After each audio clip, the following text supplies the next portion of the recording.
Hi.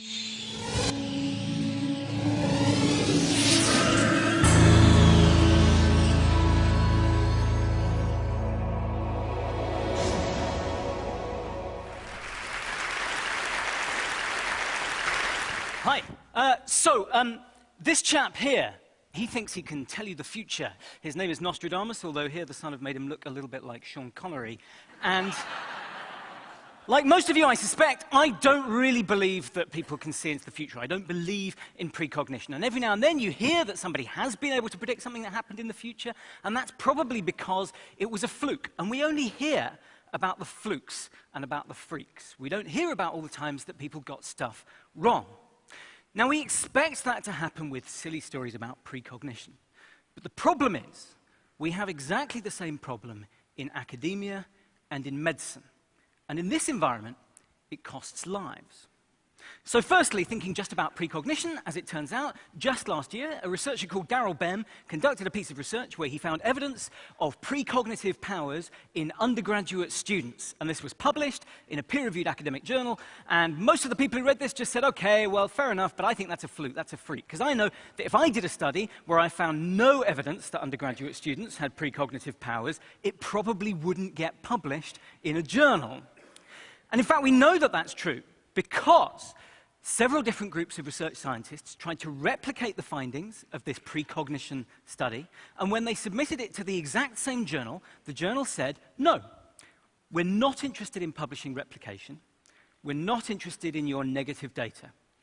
So this is already evidence of how, in the academic literature, we will see a biased sample of the true picture of all of the scientific studies that have been conducted. But it doesn't just happen in the dry academic field of psychology. It also happens in, for example, cancer research. So in March 2012, just 1 month ago, some researchers reported in the journal Nature how they had tried to replicate 53 different basic science studies looking at potential treatment targets in cancer. And out of those 53 studies, they were only able to successfully replicate 6. 47 out of those 53 were unreplicable. And they say in their discussion that this is very likely because freaks get published. People will do lots and lots and lots of different studies, and the occasions when it works, they will publish, and the ones where it doesn't work, they won't. And their first recommendation of how to fix this problem, because it is a problem, because it sends us all down blind alleys, their first recommendation of how to fix this problem is to make it easier to publish negative results in science and to change the incentives so that scientists are encouraged to post more of their negative results in public. But it doesn't just happen in the very dry world of preclinical basic science cancer research. It also happens in the very real flesh and blood of academic medicine.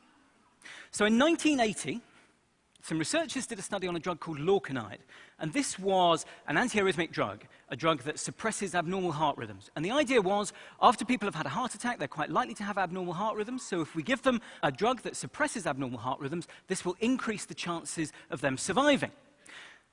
Early on in its development, they did a very small trial, just under 100 patients. 50 patients got lorcainide, and of those patients, 10 died. Another 50 patients got a dummy placebo sugar pill with no active ingredient, and only 1 of them died. So they rightly regarded this drug as a failure, and its commercial development was stopped. And because its commercial development was stopped, this trial was never published. Unfortunately, over the course of the next 5, 10 years, other companies had the same idea about drugs that would prevent arrhythmias in people who've had heart attacks. These drugs were brought to market. They were prescribed very widely because heart attacks are a very common thing.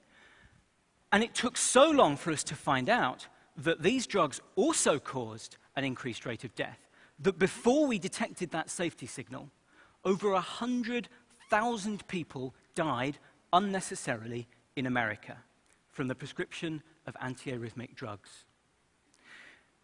Now, actually, in 1993, the researchers who did that 1980 study, that early study, published a mea culpa, an apology to the scientific community, in which they said, when we carried out our study in 1980, we thought that the increased death rate that occurred in the lorcainide group was an effect of chance.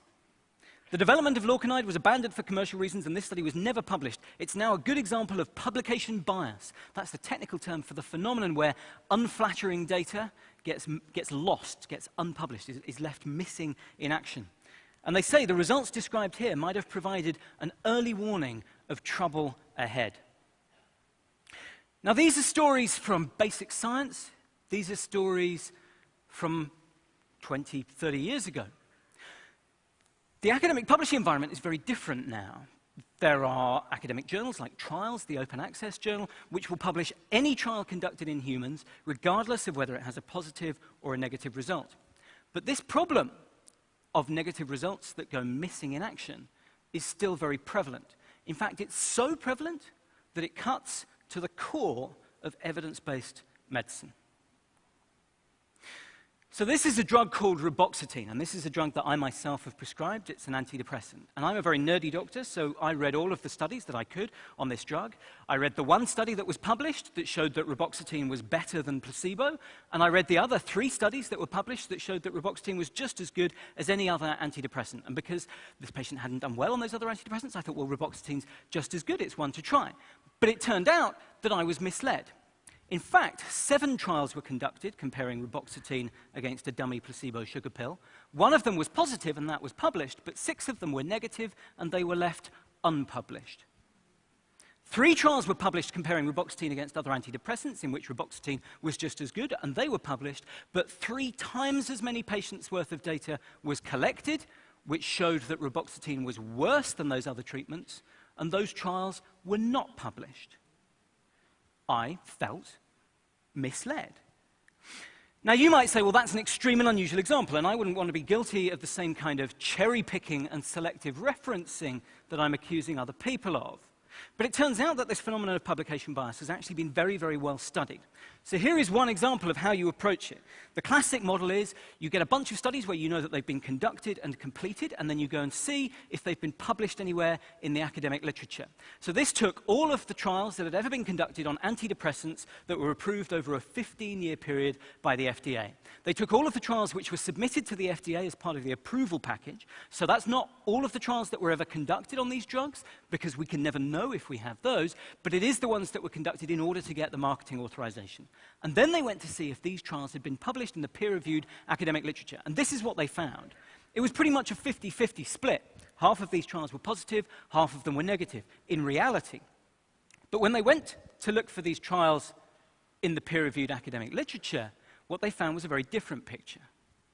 Only 3 of the negative trials were published, but all but 1 of the positive trials were published.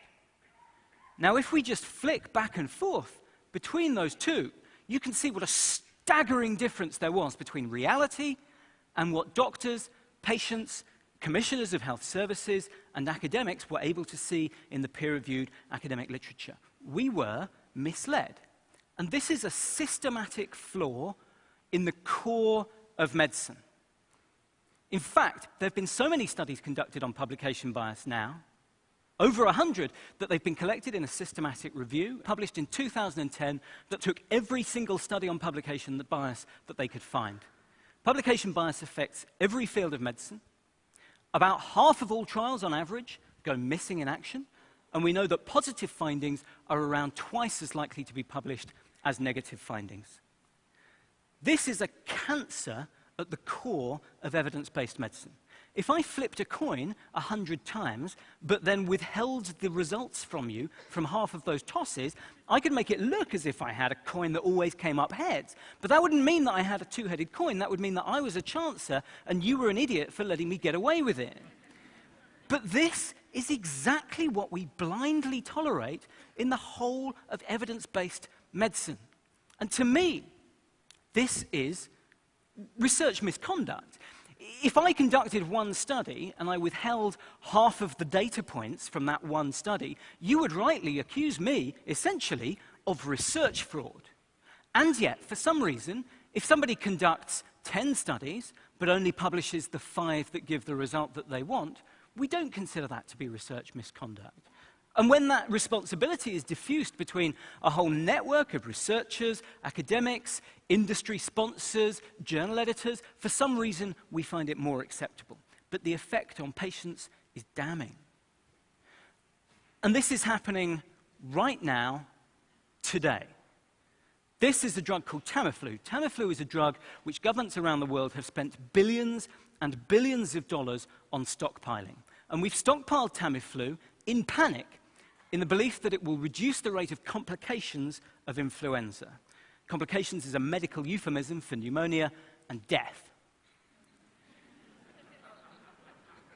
Now, when the Cochrane systematic reviewers were trying to collect together all of the data from all of the trials that had ever been conducted on whether Tamiflu actually did this or not, they found that several of those trials were unpublished. The results were unavailable to them. And when they started obtaining the write-ups of those trials through various different means, through Freedom of Information Act requests, through harassing various different organizations, what they found was inconsistent.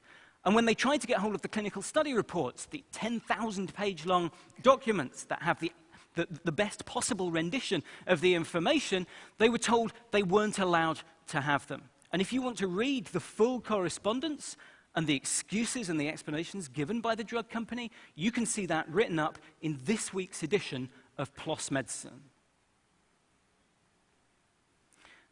And the most staggering thing of all of this, to me, is that not only is this a problem, not only do we recognize that this is a problem, but we've had to suffer fake fixes. We've had people pretend that this is a problem that's been fixed. First of all, we had trials registers, and everybody said, oh, it's okay, we'll get everyone to register their trials, they'll post the protocol, they'll say what they're going to do before they do it, and then afterwards we'll be able to check and see if all the trials which have been conducted and completed have been published. But people didn't bother to use those registers, and so then the International Committee of Medical Journal Editors came along, and they said, oh, well, we will hold the line, we won't publish any journals, we won't publish any trials unless they've been registered before they began.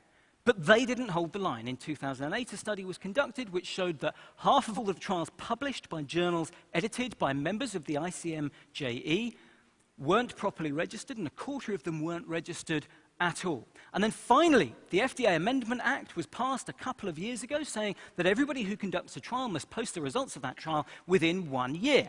And in the BMJ, in the first edition of January 2012, you can see a study which looks to see if people kept to that ruling. And it turns out that only 1 in 5 have done so. This is a disaster. We cannot know the true effects of the medicines that we prescribe if we do not have access to all of the information. And this is not a difficult problem to fix.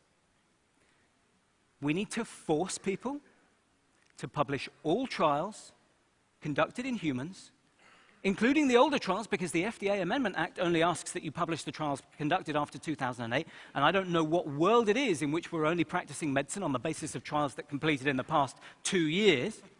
We need to publish all trials in humans, including the older trials, for all drugs in current use. And you need to tell everyone you know that this is a problem and that it has not been fixed. Thank you very much.